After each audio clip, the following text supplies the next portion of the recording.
When tech mogul Alexander Sterling discovered his night shift cleaning lady communicating with his deaf son in perfect sign language, what unfolded next would completely transform both their worlds in ways no one could have predicted. Before we jump back in, tell us where you're tuning in from, and if this story touches you, make sure you're subscribed, because tomorrow I've saved something extra special for you. The gleaming towers of Sterling Industries pierced the Chicago skyline like titanium needles, their glass facades reflecting the amber glow of streetlights in the autumn evening. On the 42nd floor, Alexander Sterling stood motionless before the floor-to-ceiling windows of his corner office, watching the city pulse with life below. At 38, he commanded a technology empire worth $4 billion. Yet tonight, like so many others, he felt utterly powerless. His reflection stared back at him, showing a man who had conquered Silicon Valley but couldn't bridge the growing chasm between himself and his own son. The smartphone in his hand displayed yet another concerned email from Riverside Academy, the prestigious private school where his 8-year-old son Lucas attended. The message was diplomatic but clear. Lucas was becoming increasingly withdrawn, refusing to participate in classroom activities and showing signs of behavioral regression that worried his teachers. Alexander's fingers tightened around the device as he read the familiar refrain. Since his wife Catherine's death in a car accident 2 years ago, Lucas had retreated into a world of silence that went beyond his deafness.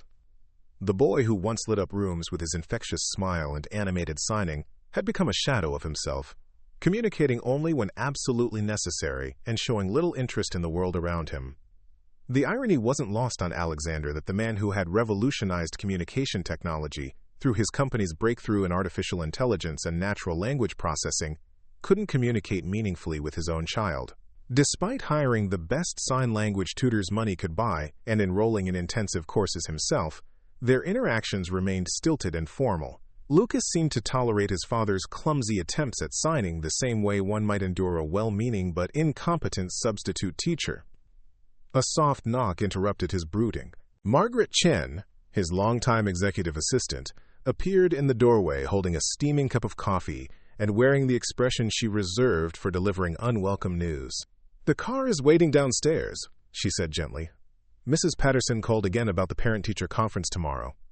She emphasized that your presence would be particularly beneficial for Lucas right now." Alexander accepted the coffee and nodded wearily. Helen Patterson, Lucas's teacher, had been advocating for increased parental involvement since the semester began. She was one of the few faculty members at Riverside Academy who was fluent in American Sign Language, having learned it to communicate with her own deaf sister. Her dedication to Lucas's education was evident, but even her best efforts seemed to barely penetrate the wall Lucas had built around himself. "Did she mention anything specific?" Alexander asked, though he suspected he already knew the answer. Margaret's hesitation confirmed his fears. She said Lucas had another incident today. He apparently threw his textbooks across the classroom when asked to participate in a group project. When she tried to sign with him about his feelings, he turned away and refused to look at her. The weight of parental failure settled on Alexander's shoulders like lead. He had built an empire by solving complex problems, by finding innovative solutions where others saw only obstacles. Yet when it came to his son, every approach seemed to fail spectacularly. The grief counselors spoke of patience and time. The sign language instructors emphasized consistent practice. The behavioral specialists recommended structured activities and clear boundaries. Nothing seemed to reach the boy who had once been his entire world. As Alexander gathered his briefcase and prepared to leave for another evening of strained silences at home, he made a mental note to check on the night cleaning crew. Sterling Industries prided itself on treating all employees with respect and dignity, and Alexander made it a point to personally know the people who kept his company running, regardless of their position in the corporate hierarchy. The drive to his Lake Forest mansion typically took 45 minutes in evening traffic, but tonight Alexander found himself taking the long route, delaying the inevitable awkwardness that awaited him at home. The Tudor-style estate had been Catherine's dream home, carefully chosen for its proximity to the lake and its spacious grounds where she had envisioned raising their children. Now it felt like a mausoleum, filled with memories of laughter and love that seemed to echo from another lifetime. Mrs. Rodriguez, the live-in housekeeper who had become an indispensable part of their household since Catherine's death, greeted him at the door with her usual warm smile. Elena Rodriguez had worked for families in the affluent North Shore area for over 20 years, but she had developed a special fondness for Lucas that went far beyond professional obligation. "He finished his homework without any fuss tonight," she reported in her gentle, accented English. "But he barely touched his dinner. I made his favorite chicken and rice, but he just picked at it." Alexander loosened his tie and hung his suit jacket in the foyer closet. "Where is he now?" "In his room, playing with those building blocks you brought him last week. He's made some kind of elaborate castle, but he won't let me see it up close. Says it's not finished yet." The mention of Lucas's latest construction project brought a small smile to Alexander's face. Despite his social struggles, the boy possessed an remarkable spatial intelligence that manifested in intricate architectural creations. His bedroom was filled with models of buildings, bridges, and fantastical structures that demonstrated an intuitive understanding of engineering principles that impressed even Alexander's colleagues in the tech industry. After changing into casual clothes, Alexander knocked softly on Lucas's bedroom door before entering. The 8-year-old was seated cross-legged on the carpet, surrounded by hundreds of small plastic blocks in various colors and shapes. Before him rose an elaborate medieval castle, complete with multiple towers, a working drawbridge, and tiny figures positioned throughout the structure. Lucas looked up briefly when his father entered, offering a perfunctory wave before returning his attention to the castle. Alexander knelt beside his son, careful not to disturb the carefully arranged blocks, and began signing. "That's incredible, Lucas. You've been working on this all week?" The boy nodded without looking up, his small fingers making minute adjustments to the positioning of the tiny knights and horses. His signing, when he bothered to respond, was rapid and efficient, lacking the emotional expressiveness that had once made their conversations so animated. "Tell me about the story," Alexander continued, his own signing slower and more deliberate. "Who lives in the castle?" Lucas's hands paused in their work. For a moment, Alexander thought his son might actually engage with the question, might share the rich narrative that clearly existed in his imagination. Instead, Lucas simply shrugged and reached for another block, effectively ending their brief exchange. The rejection stung, but Alexander had learned to hide his disappointment. He stayed for a few more minutes, offering praise for specific architectural details and asking gentle questions that received minimal responses. Eventually, he kissed Lucas goodnight and retreated to his own room, carrying the familiar weight of another failed connection. Sleep came fitfully that night, interrupted by dreams of Catherine and memories of Lucas's early childhood, when communication had flowed effortlessly between them. Catherine had been the bridge, the translator not just of words but of emotions and intentions. She had possessed an innate understanding of their son's unique perspective, and had helped Alexander navigate the complexities of raising a deaf child with patience and grace. The following morning brought no reprieve from the emotional distance that characterized their weekday routine. Lucas ate breakfast in silence, mechanically consuming his cereal while reading a book about architecture. Alexander attempted casual conversation about the day ahead, but his questions were met with nods or single-word signed responses. The ride to Riverside Academy was equally quiet, with Lucas staring out the window while Alexander mentally rehearsed what he might say to Mrs. Patterson about his son's continued struggles.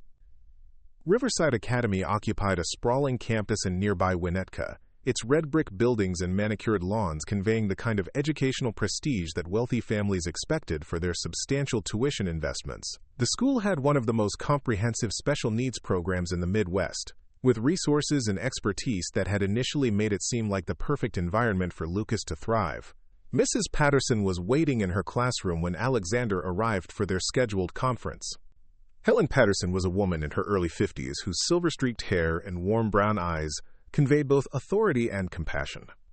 Her classroom walls were decorated with colorful posters showing sign language alphabets in multiple languages, and every surface seemed designed to engage students through visual and tactile learning. "Thank you for coming, Mr. Sterling," she said, her hands moving gracefully through the signs as she spoke. "I know your schedule is demanding, but Lucas really needs consistency right now." Alexander took a seat in one of the small plastic chairs designed for 8-year-olds, feeling awkward and oversized in the colorful learning environment. "I want to help him, Helen. I just feel like everything I try makes things worse." Preparing and narrating this story took us a lot of time, so if you are enjoying it, subscribe to our channel. It means a lot to us. Now, back to the story. Mrs. Patterson's expression softened with understanding.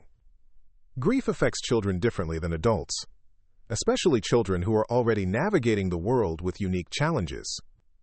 Lucas isn't just mourning his mother's death. He's also dealing with the disruption of his primary communication patterns. Catherine was his interpreter for the hearing world, but she was also his emotional anchor. The reminder of his wife's central role in Lucas's development brought a familiar pang of loss. Catherine had learned sign language before Lucas was even born, inspired by her cousin who was deaf.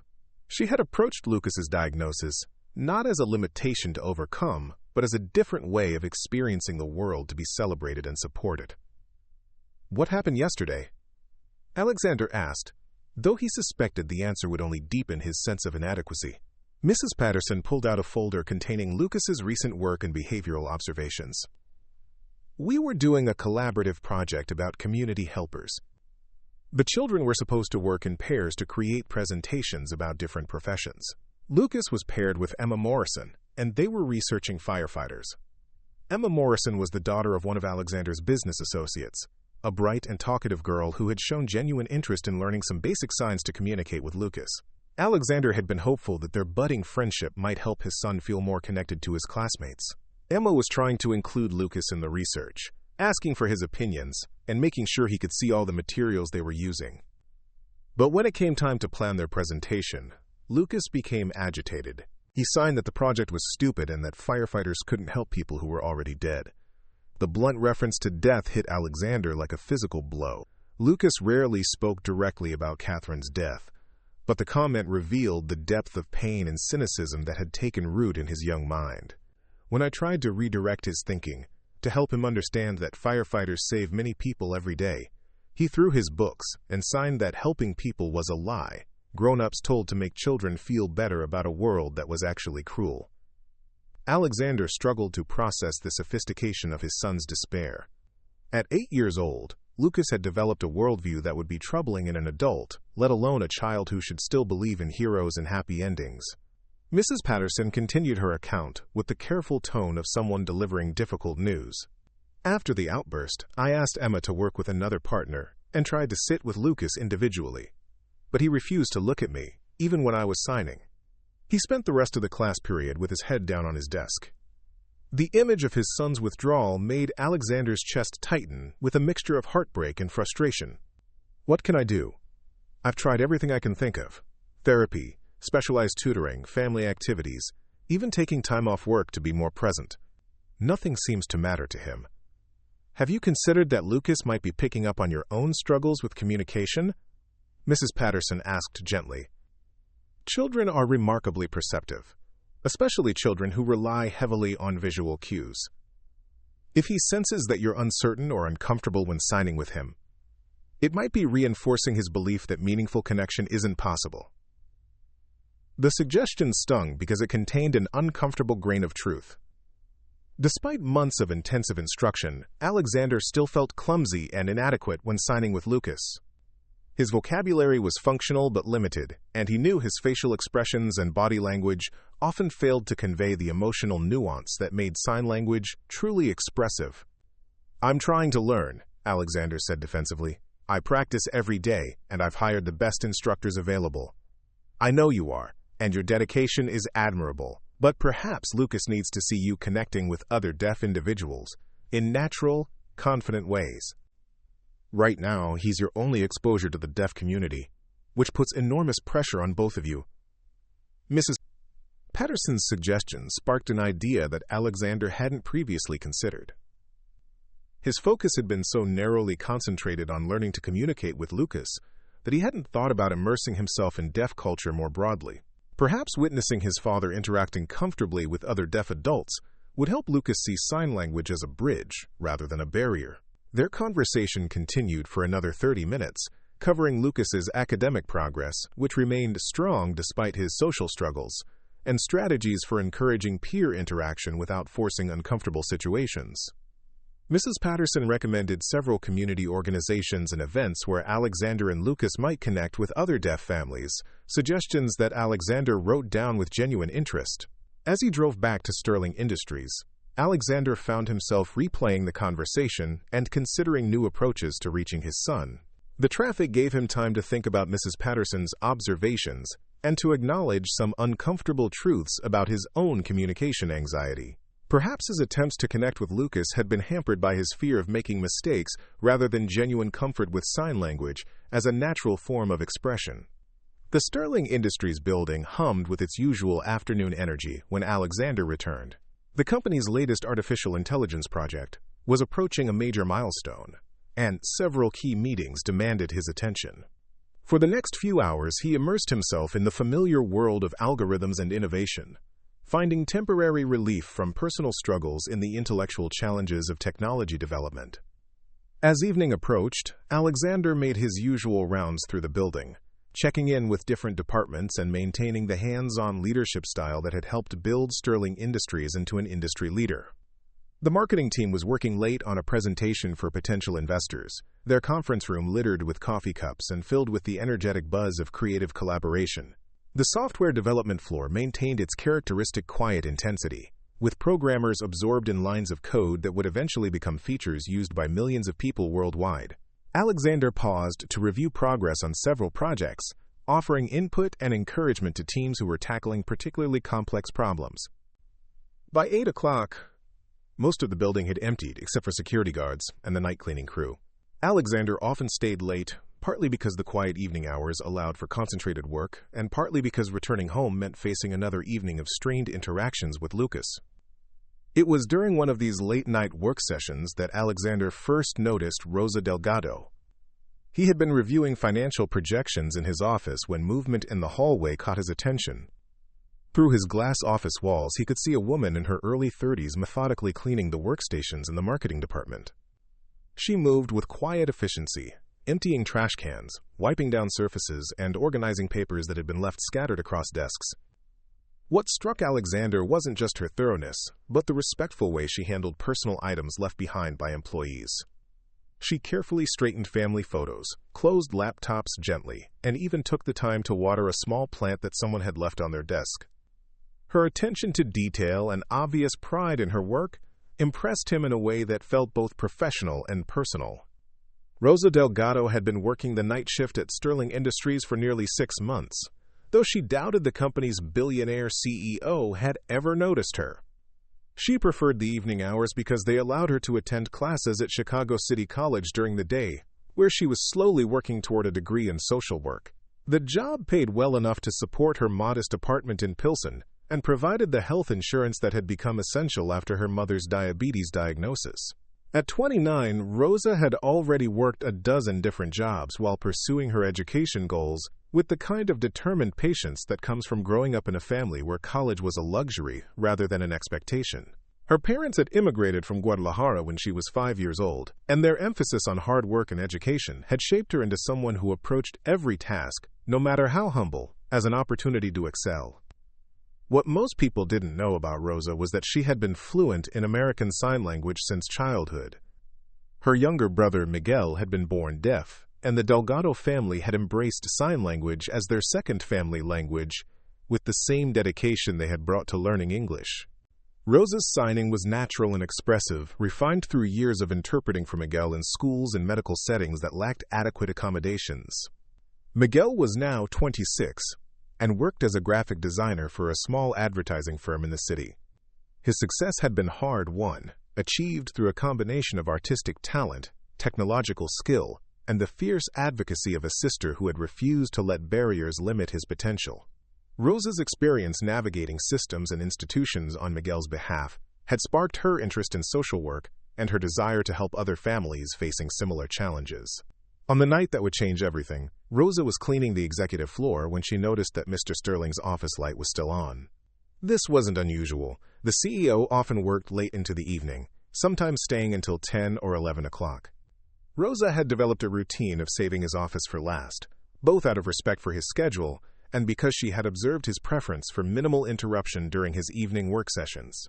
As she cleaned the conference room adjacent to Alexander's office, Rosa became aware of voices coming from down the hallway. This was unusual because the building was typically empty except for security and cleaning staff by this time of night. Curious but cautious, she moved quietly toward the sound, her cleaning cartwheels barely whispering against the polished floor. The voices were coming from a small office that was typically used for video conferences with international clients. As Rosa approached, she realized that one of the voices belonged to a child, and the conversation was happening in sign language. Through the partially open door, she could see a young boy sitting at the conference table, his hands moving in animated conversation with someone Rosa couldn't see from her angle. Her heart skipped as she recognized the fluid, expressive signing that indicated a native signer. The boy's hands danced through complex thoughts and emotions with the kind of natural grace that Rosa had seen in her brother and other deaf individuals who had learned sign language as their first language. But something about the child's posture and the intensity of his signing suggested distress or frustration. Rosa hesitated, torn between professional discretion and genuine concern. Her instincts as both a cleaning person and someone who understood deaf culture told her that eavesdropping would be inappropriate, but the child's obvious emotional state triggered her protective instincts. She had spent enough time interpreting for Miguel to recognize when someone was struggling to communicate something important. Moving closer, Rosa positioned herself where she could see more of the conference room without being noticed. The boy appeared to be around 8 or 9 years old, well-dressed in the kind of expensive casual clothes that suggested privileged circumstances. His signing was rapid and emphatic, punctuated by facial expressions that conveyed frustration and sadness. It took Rosa a moment to realize that the child was alone in the room, apparently having a one-sided conversation with someone via video call. The large monitor on the wall displayed what appeared to be a video conferencing interface, but the other participant wasn't visible from Rosa's angle.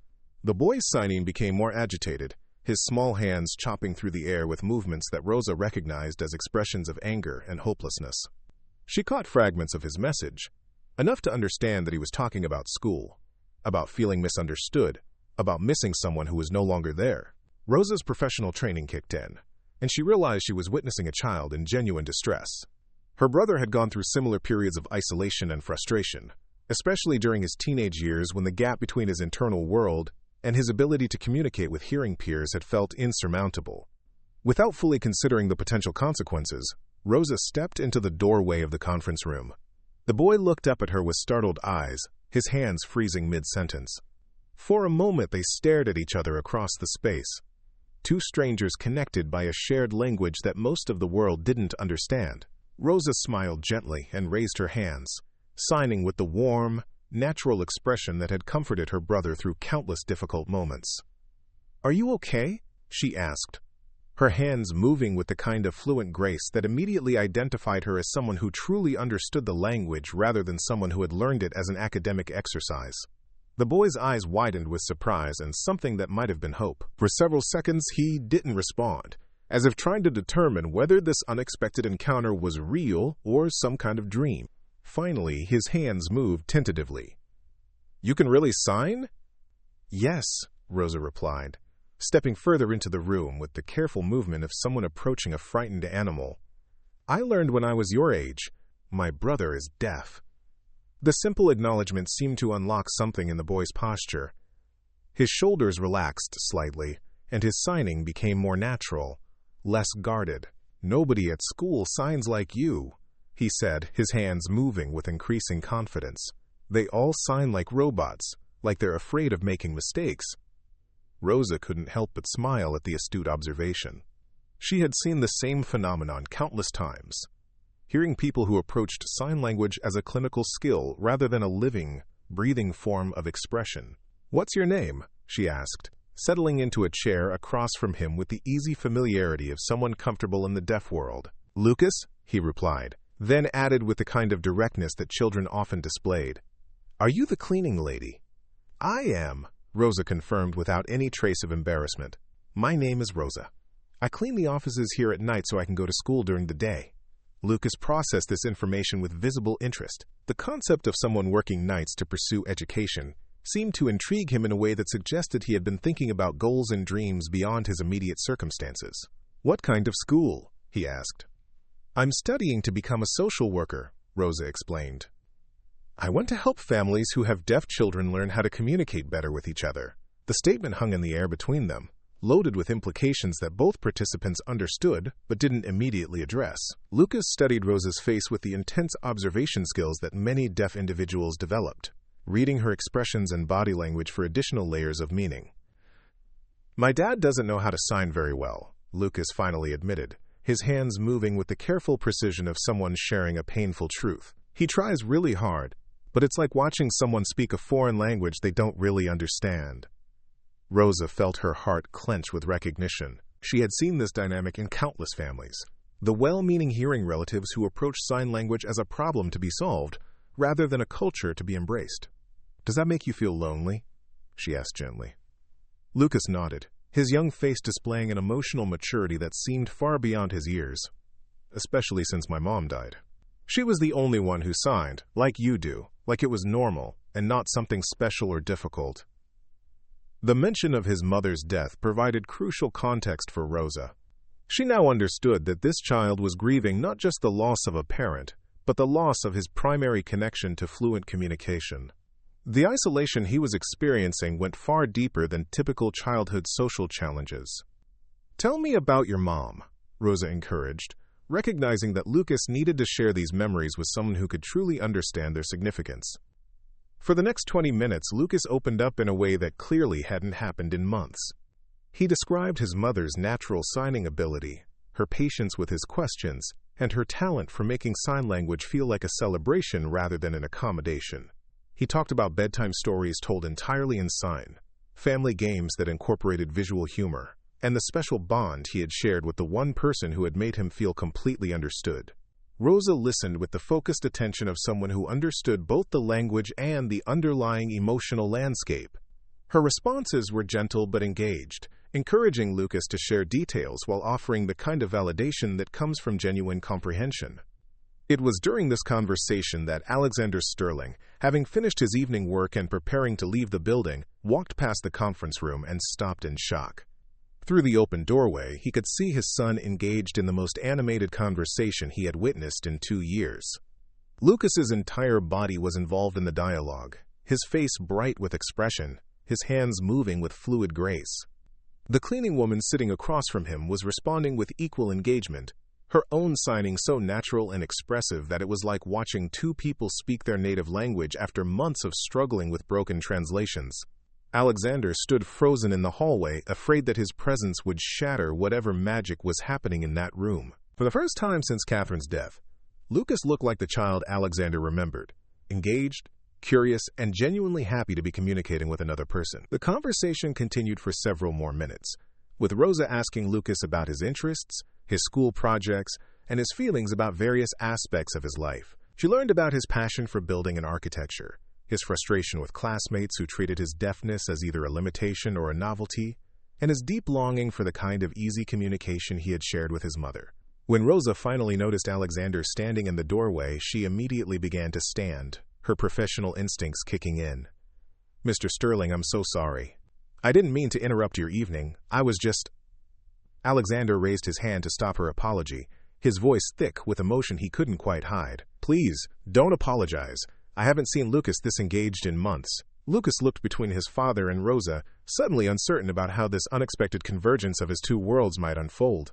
The easy confidence he had displayed while signing with Rosa flickered, replaced by the guarded expression that had become his default when adults entered conversations. "Rosa was telling me about her brother." Lucas signed to his father, his movements noticeably stiffer than they had been moments before. "He's deaf too, and he has a real job making art for advertisements." Alexander struggled to keep up with his son's rapid signing, catching perhaps half of the message. His response was slow and careful, each sign deliberate in a way that highlighted his status as a second language learner. "That's wonderful, Lucas. I'm glad you had someone to talk to." The awkwardness of the exchange was immediately apparent to all three participants. Rosa watched the interaction with growing understanding, recognizing the communication gap that had been described to her through Lucas's perspective, but seeing it now from both sides. "Mr. Sterling," she said carefully, speaking aloud while simultaneously signing her words with natural fluency, "Lucas was just telling me about some of his school projects. He's working on some fascinating architectural models. The dual language approach allowed both father and son to follow the conversation while demonstrating the kind of seamless communication that had been missing from their household. Alexander watched Rosa's hands move with envious admiration, noting how her facial expressions and body language amplified the meaning of her signs in ways that his own clumsy attempts never achieved. The suggestion sparked immediate interest from Lucas, whose hands began moving before his father could respond. "Could we really go, Dad? Could I meet other people like me who have real jobs and real lives?" The hope in his son's voice broke Alexander's heart. He realized that Lucas had been living with the unconscious belief that his deafness would fundamentally limit his future possibilities, a fear that had been compounded by his mother's death and his father's own uncertainty about navigating deaf culture. "Of course we can go," Alexander replied, his son gaining confidence from his emotional conviction. "I would love to meet Rosa's brother and learn more about the deaf community." Rosa felt a flutter of nervousness about the commitment she had just facilitated. She had acted on instinct, responding to a child's obvious need for connection and community.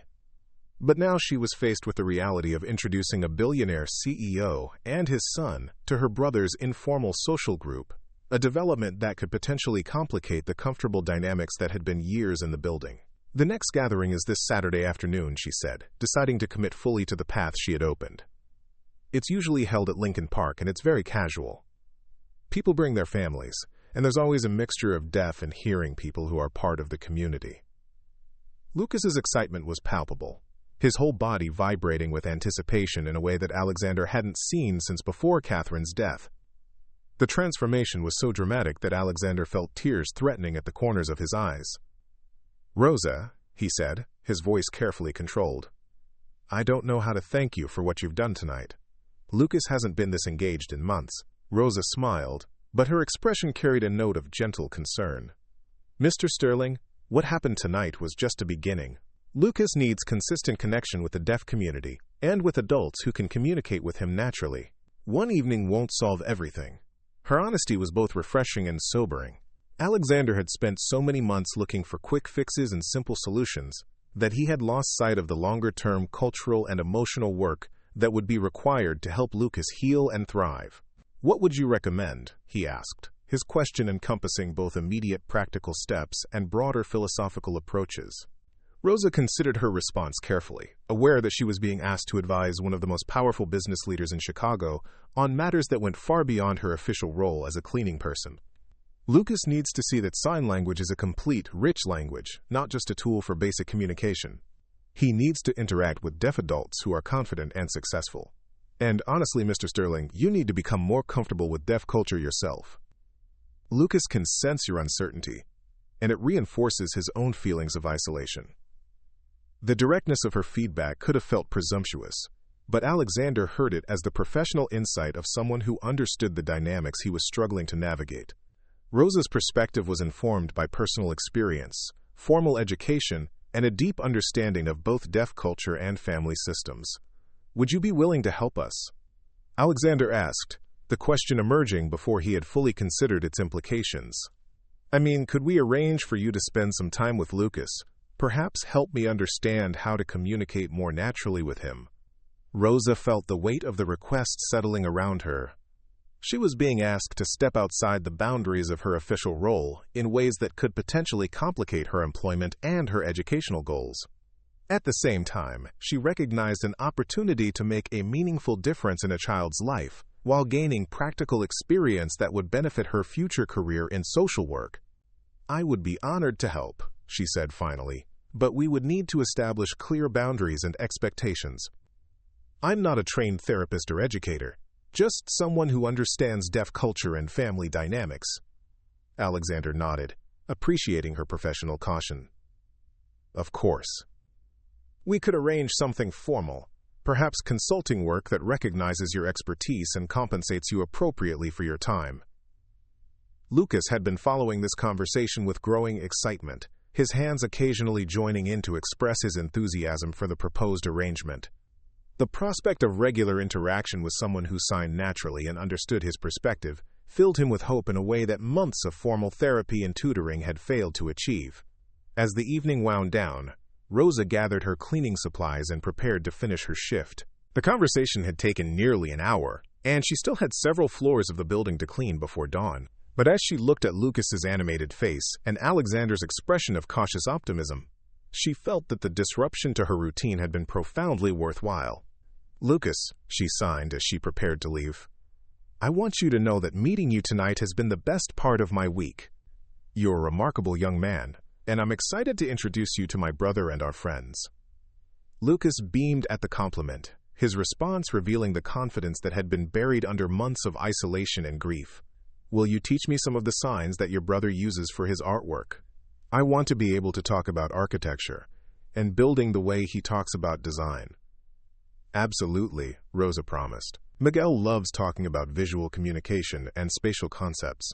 He's going to be thrilled to meet someone your age who's already thinking about architecture." Alexander watched this exchange with a mixture of gratitude and amazement. In the span of an hour, Rosa had accomplished what teams of expensive specialists had failed to achieve. She had connected with Lucas not as a professional providing services, but as a member of a community welcoming a new participant. As Rosa left to continue her work, Alexander and Lucas walked to the elevator together. For the first time in months, their conversation during the ride home was animated and natural. Lucas shared details about his architectural projects that he had never mentioned before, describing his ideas with the kind of enthusiasm that had been dormant since his mother's death.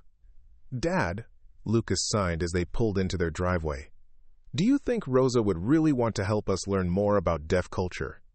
"I think Rosa genuinely cares about you," Alexander replied, his own signing becoming more fluid as his emotional investment in the conversation increased.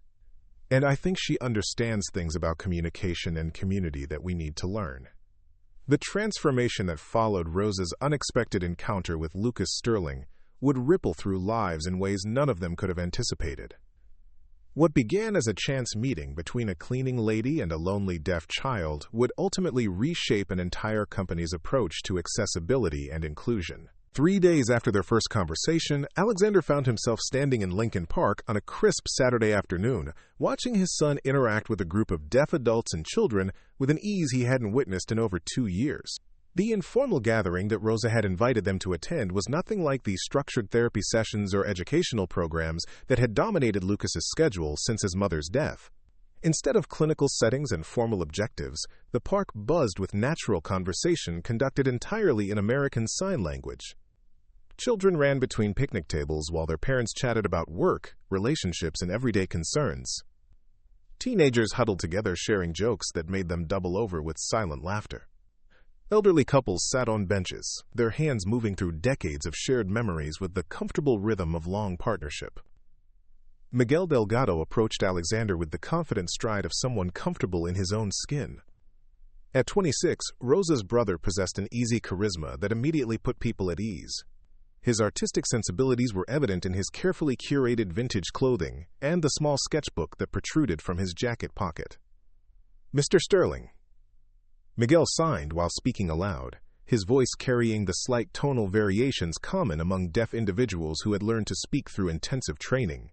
"Rosa told me about your son. I'm glad you both decided to join us today." Alexander's response was halting but sincere, his hands struggling to keep pace with thoughts that came naturally in spoken English. "Thank you for welcoming us. Lucas has been looking forward to this all week." Miguel smiled at Alexander's careful signing, recognizing the earnest effort of a hearing parent trying to bridge cultural divides. "Your signing is improving." "Rosa mentioned that you've been practicing." "Every day," Alexander confirmed, then added with self-deprecating humor, "though I suspect Lucas is still more patient with my mistakes than I deserve." Across the gathering area, Lucas was engaged in animated conversation with 3 other deaf children ranging in age from 6 to 12. The oldest, a girl named Sophia, whose parents were both deaf professors at Northwestern University, was showing Lucas a complex hand game that required rapid signing and quick reflexes. The pure joy on Lucas's face as he struggled to keep up with the game was worth more to Alexander than any quarterly profit report. Rosa appeared at Alexander's elbow, carrying 2 cups of coffee from a nearby vendor. She had traded her cleaning uniform for casual jeans and a colorful sweater that made her look younger and more relaxed than she had in the corporate environment where they had first met. "He's been asking Sophia about her parents' work," Rosa reported, nodding toward Lucas. "Apparently, she's considering studying architecture because her father designs accessible buildings for deaf and hard-of-hearing communities." The coincidence felt almost too perfect to be accidental. Alexander watched as Sophia led Lucas to a quiet corner, where she began sketching building designs in the dirt with a stick, her hands moving rapidly as she explained concepts that clearly fascinated both children. "Rosa," Alexander said carefully, "I've been thinking about our conversation the other night, about Lucas needing more consistent connection to the deaf community." Rosa turned her full attention to him, her expression indicating that she had been expecting this conversation and had given considerable thought to its implications. "I've spoken with my supervisor at Sterling Industries about adjusting my work arrangement," Alexander continued. "I'd like to offer you a position as a cultural consultant and communication facilitator, both for Lucas personally and for our company more broadly." The proposal had been forming in Alexander's mind since their encounter earlier that week, but speaking it aloud made him realize how much thought he had actually invested in the idea. Sterling Industries had always prided itself on innovation and inclusivity, but their approach to disability accommodation had been largely reactive, addressing issues as they arose rather than proactively creating an environment where people with different abilities could thrive. Rosa's eyebrows rose with surprise, but her response was measured and thoughtful. "That's an incredibly generous offer, Mr. Sterling, but I want to make sure you understand what you're proposing. Cultural consulting isn't just about teaching sign language or providing interpretation services. It's about fundamentally changing how an organization thinks about communication and accessibility." Alexander nodded, appreciating her directness. "I've been doing research since we talked. I've learned about deaf culture, about the history of deaf education and employment discrimination. I realize that what Lucas needs goes far beyond individual tutoring." "What exactly are you envisioning?" Rosa asked, her social work training kicking in as she sought to understand the full scope of what was being proposed. "Initially, I'd like you to work with Lucas regularly, perhaps 3 evenings a week, helping him maintain connections to deaf culture while also supporting our family's communication development. But longer term, I'm interested in making Sterling Industries a leader in deaf employment and accessibility technology." The conversation was interrupted by Lucas running up to them, his face flushed with excitement and his hands moving so rapidly that Alexander could only catch fragments of his message. "Slow down," Rosa signed with amused patience. "Your dad is still learning to read fast signing." Lucas took a deep breath and began again, his movements more deliberate but no less enthusiastic. "Sophia's dad designs buildings that use light and vibration to help deaf people navigate spaces. And her mom studies how deaf children learn differently from hearing children. They said I could visit their university sometime and see their research." Alexander felt a familiar tightness in his chest as he watched his son's animation. For months he had been focused on what Lucas couldn't do, on the barriers he faced and the assistance he needed. But surrounded by successful deaf adults and confident deaf children, Lucas was clearly beginning to see possibilities rather than limitations. "That sounds fascinating." Alexander signed back, his movements gaining confidence from his emotional investment in the conversation. "Would you like to arrange a visit?" "Really?" Lucas's eyes widened with hope. "You wouldn't mind driving to Northwestern?" "Lucas, I would drive anywhere to see you this excited about learning," Alexander replied, his signing becoming more fluid as his focus shifted from technical accuracy to emotional communication. Rosa watched this exchange with professional satisfaction and personal warmth. She could see the communication barriers between father and son beginning to dissolve as Alexander became more comfortable expressing genuine emotion through sign language, rather than focusing on perfect grammar and vocabulary. Miguel approached their group carrying a large sketch pad that he had been using to demonstrate visual design principles to several of the children. "Lucas," he signed, "I wanted to show you something before you leave today." He flipped through several pages of sketches until he found the drawing he was seeking. It was an architectural rendering of a modern building, but every detail had been designed with deaf culture in mind. Wide, open spaces allowed for clear sightlines between signers. Lighting was carefully positioned to eliminate shadows that might obscure hand movements. Visual alert systems were integrated seamlessly into the aesthetic design, rather than added as obvious afterthoughts. "This is a community center that I designed for a deaf services organization in Milwaukee," Miguel explained, his hands moving with the precise vocabulary of his profession. The building itself becomes a communication tool. Lucas studied the drawing with intense focus, asking detailed questions about specific design choices and their practical implications. His questions revealed an intuitive understanding of how architectural space could either support or hinder deaf communication, insights that impressed both Miguel and the adults watching the conversation. "Have you ever thought about studying accessible design?" Miguel asked Lucas. "There's a real need for architects who understand deaf culture from the inside." The suggestion planted a seed in Lucas's imagination that was immediately visible in his posture and expression. For the first time since his mother's death, he was considering a future that built on his identity as a deaf person, rather than working around it. As the afternoon gathering wound down, Rosa found herself walking with Alexander, while Lucas continued his conversation with Sophia and Miguel. The natural ease of the park setting had allowed for the kind of unguarded communication that formal meetings rarely achieved. "I want to accept your offer," Rosa said without preamble, "but I have conditions that we need to discuss." Alexander nodded, expecting professional boundaries and practical considerations. "First, I need to maintain my enrollment in social work school. Whatever arrangement we develop has to accommodate my class schedule and fieldwork requirements." "Absolutely," Alexander agreed immediately. "In fact, your educational background in social work is part of what makes you valuable for this role. I want someone who understands family systems and cultural dynamics, not just someone who can teach sign language." Rosa smiled at his quick comprehension. "Second, I want any work I do with Lucas to include regular consultation with deaf community leaders and disability rights advocates. I'm not trying to be the only deaf culture expert in your son's life." The requirement demonstrated exactly the kind of cultural humility that Alexander had been hoping to find. Rosa understood that authentic inclusion required multiple perspectives and ongoing community engagement, rather than relying on a single individual to represent an entire culture. "Third," Rosa continued, "if we're talking about making Sterling Industries more accessible, I want to be involved in comprehensive organizational change, not just individual accommodations. That means reviewing hiring practices, communication technologies, physical workspace design, and company culture." Alexander felt a surge of excitement at the scope of what Rosa was proposing. His company had always been on the cutting edge of technological innovation, but he was beginning to understand that true innovation required social and cultural advancement as well. "Rosa, what you're describing sounds like exactly what Sterling Industries needs to become the kind of company I've always wanted it to be," he said earnestly. "But I want to make sure you understand the resources and authority you would need to accomplish those goals." "What do you mean?" Rosa asked, though her social work training had already given her some insights into the systemic changes that would be required. "I mean that real accessibility and inclusion require investment, both financial and cultural. You would need a significant budget for consultant fees, technology upgrades, facility modifications, and staff training.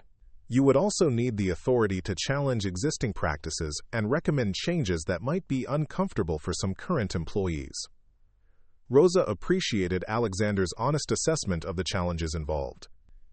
Too many organizations approached diversity and inclusion as public relations initiatives rather than fundamental operational changes. "Are you prepared for that level of disruption?" she asked directly. "Because meaningful change is almost always disruptive, at least initially." Alexander looked across the park where Lucas was saying goodbye to his new friends, exchanging contact information and making plans for future meetings. The transformation in his son over the course of a single afternoon had been more dramatic than months of expensive therapy and educational interventions. "Rosa, if what happened to Lucas today is any indication of what's possible, then I'm prepared for whatever disruption is necessary." Their conversation was interrupted by Lucas jogging over to them, his face bright with excitement and his hands already moving before he reached speaking distance. "Dad, Miguel invited me to visit his design studio next weekend. And Sophia's parents want to meet you because they think Sterling Industries could partner with their research center on accessibility technology." The networking and relationship building that had occurred naturally during the informal gathering represented exactly the kind of organic community integration that Rosa had been hoping to facilitate. Lucas wasn't just learning about deaf culture, he was becoming an active participant in it. Over the following weeks, Rosa began dividing her time between her regular evening cleaning shift, her social work classes, and the new consulting role that was evolving with Sterling Industries.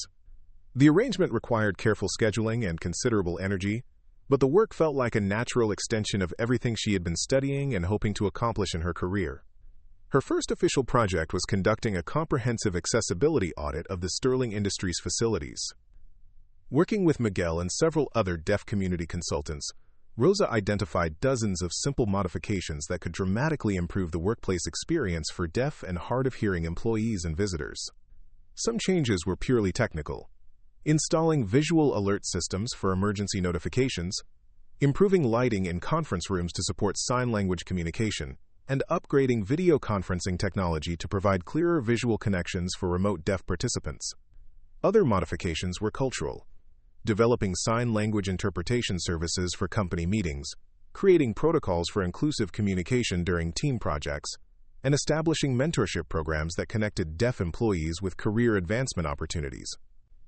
But the most significant changes were philosophical, requiring Sterling Industries to fundamentally reconsider their assumptions about communication, productivity, and professional success.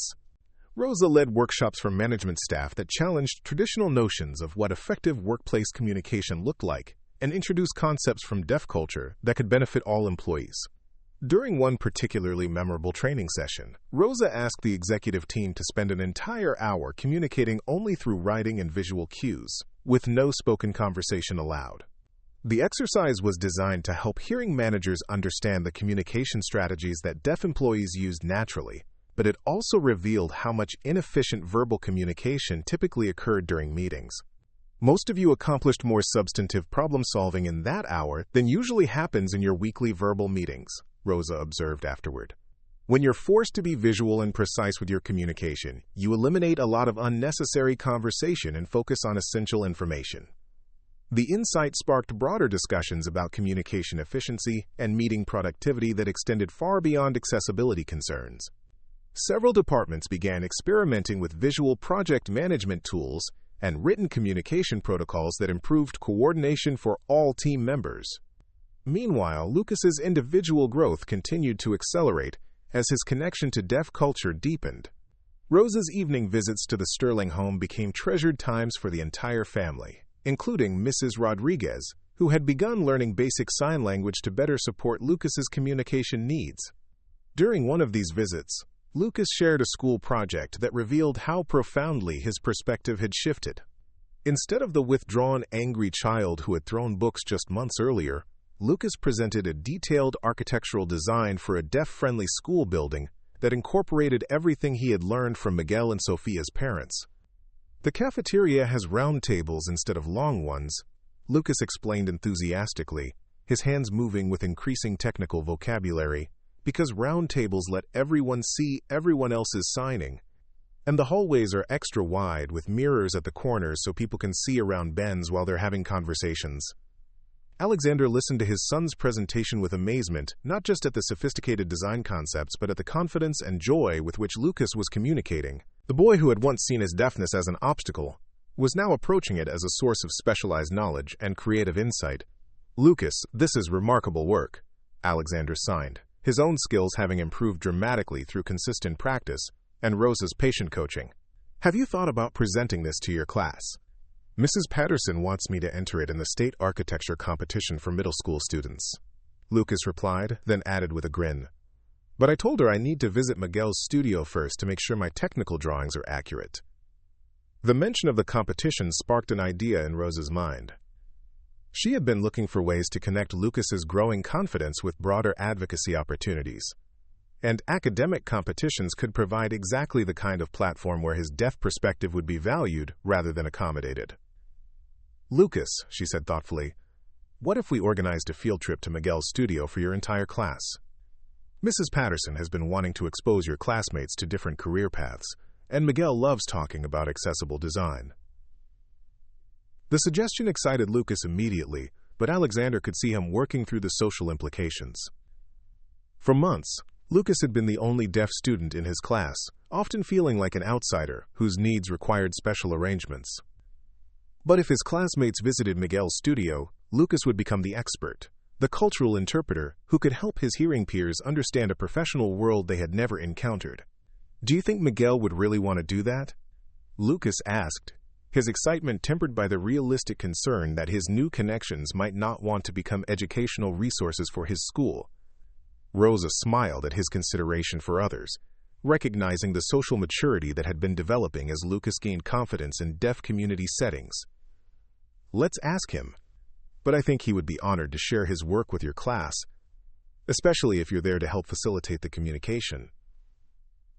The field trip was scheduled for the following month, giving Mrs. Patterson time to coordinate with school administrators and prepare her students for their first intensive exposure to deaf culture and professional deaf environments.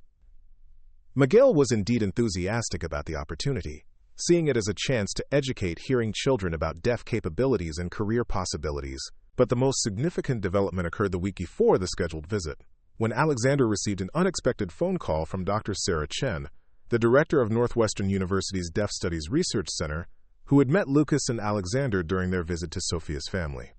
"Mr. Sterling," Dr. Chen said, "I've been thinking about our conversation regarding accessibility technology in deaf education.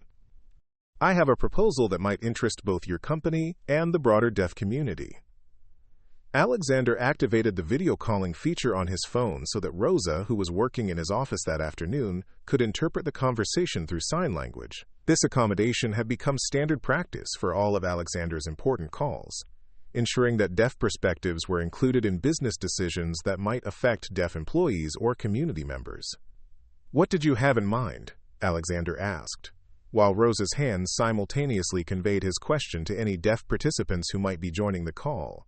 "We've been developing prototype technology for real-time sign language translation, similar to the voice-to-text applications that are becoming common, but specifically designed for visual languages," Dr. Chen explained. "The project has tremendous potential, but we need corporate partnership for the software development and beta testing phases." The proposal immediately captured Alexander's attention. Sterling Industries had built its reputation on communication technology that broke down barriers between people, but they had never specifically focused on accessibility applications for deaf and hard-of-hearing users. "This sounds like exactly the kind of innovation Sterling Industries should be supporting," Alexander said. "What kind of partnership are you envisioning?" Rosa watched the conversation with growing excitement, recognizing that this collaboration could represent exactly the kind of systemic change she had been advocating.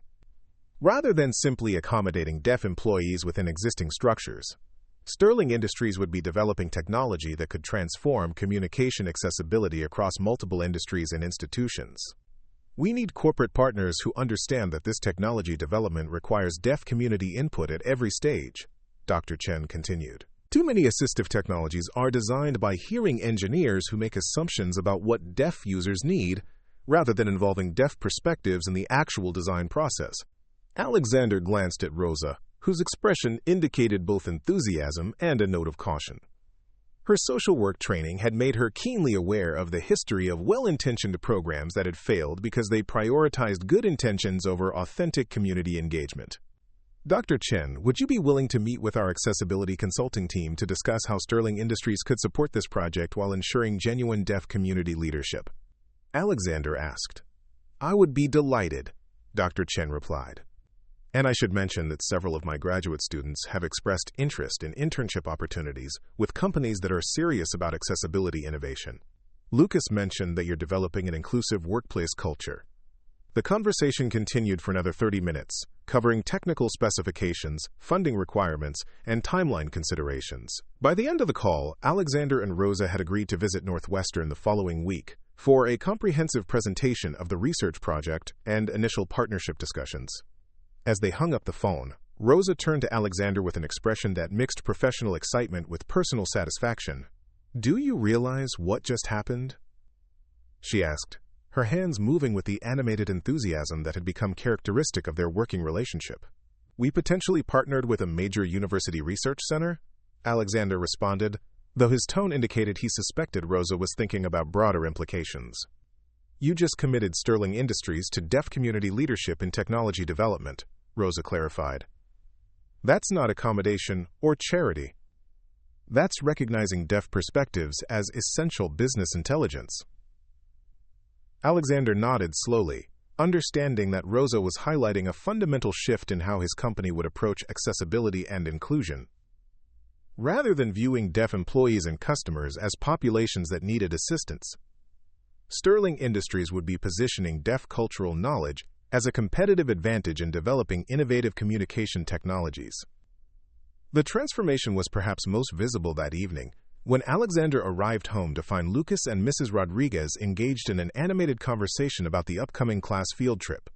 Mrs. Rodriguez's sign language had progressed remarkably over the past few months, and while she still relied heavily on fingerspelling for complex concepts, her willingness to communicate visually had created a new dynamic in their household. "Papito," Mrs. Rodriguez said, using her affectionate nickname for Lucas while simultaneously signing, "you need to prepare your classmates for what they're going to see at Miguel's studio."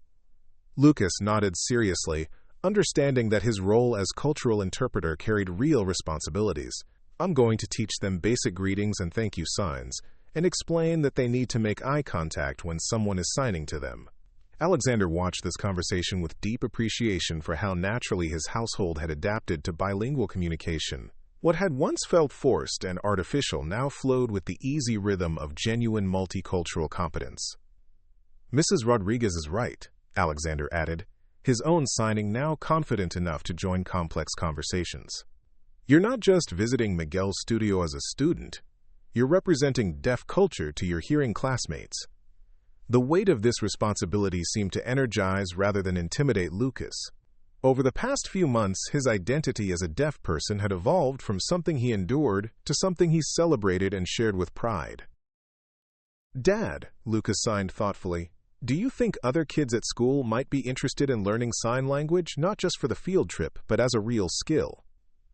The question revealed how thoroughly Lucas's perspective had shifted.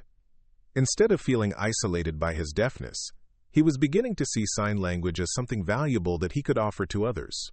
"I think many of your classmates would be fascinated by sign language if they understood it as a complete language, rather than just a communication tool for deaf people," Alexander replied.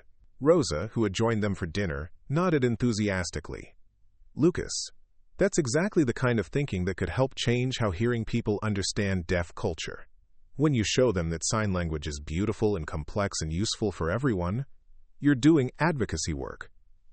The conversation sparked an idea that would become Lucas's most ambitious project yet. With Mrs. Patterson's support and Rosa's guidance, Lucas began developing a proposal for an after-school sign language club that would welcome both deaf and hearing students. The club would focus not just on learning signs, but on understanding deaf culture, deaf history, and the artistic and literary traditions that had developed within deaf communities. "I want hearing kids to know that sign language has poetry and jokes and stories that don't exist in spoken languages," Lucas explained to his father later that evening. "Miguel showed me deaf poets who create visual rhythms with their hands that are like music but for eyes." Alexander listened to his son's vision with amazement at the sophistication of his cultural understanding. In just a few months, Lucas had progressed from feeling ashamed of his deafness to becoming an advocate for deaf cultural appreciation among his hearing peers. The evolution was even more remarkable, considering that it had grown organically from genuine community connection rather than being imposed through formal educational programming. Rosa's approach had emphasized authentic relationships and cultural immersion rather than clinical interventions or academic curricula. As winter moved towards spring, the various threads of change that had been initiated by Rosa's chance encounter with Lucas began weaving together into a comprehensive transformation that affected everyone involved. Miguel's design studio had evolved into an informal mentorship center, where Lucas spent weekend mornings learning advanced architectural software and design principles. The relationship had expanded beyond teaching technical skills to include broader discussions about disability rights, accessible design philosophy, and the social responsibilities of professional designers. Northwestern University's partnership with Sterling Industries had progressed to the beta testing phase, with Rosa serving as the primary liaison between the deaf community and the software development team.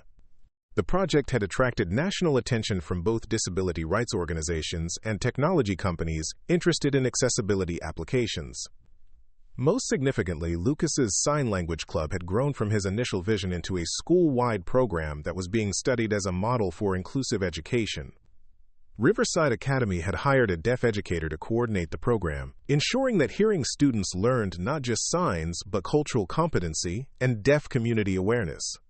The cumulative impact of these changes became clear during the spring showcase event that Riverside Academy organized to display student projects from across the academic year.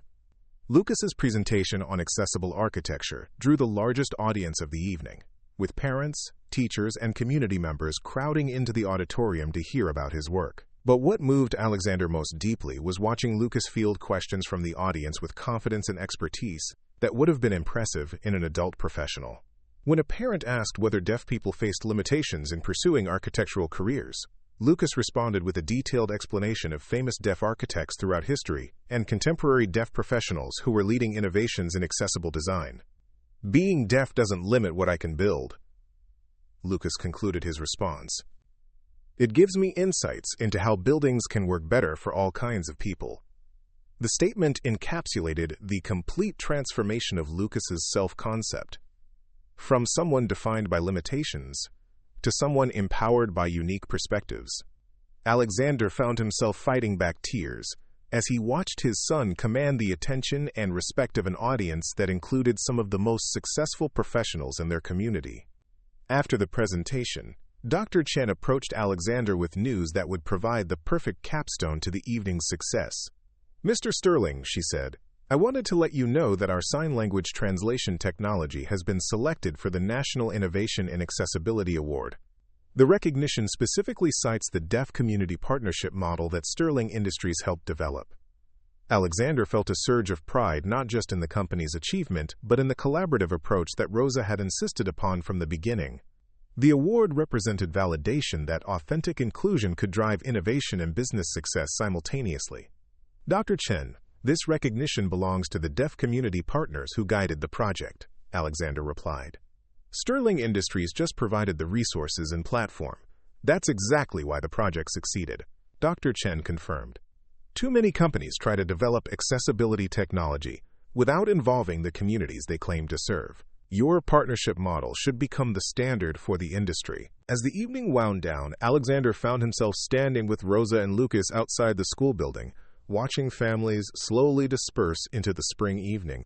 The moment felt like a milestone that deserved acknowledgement, but Alexander struggled to find words adequate for expressing his gratitude. "Rosa," he began, his hands moving automatically into sign language that had become his natural mode of emotional expression, "I don't think I can ever adequately thank you for what you've given our family."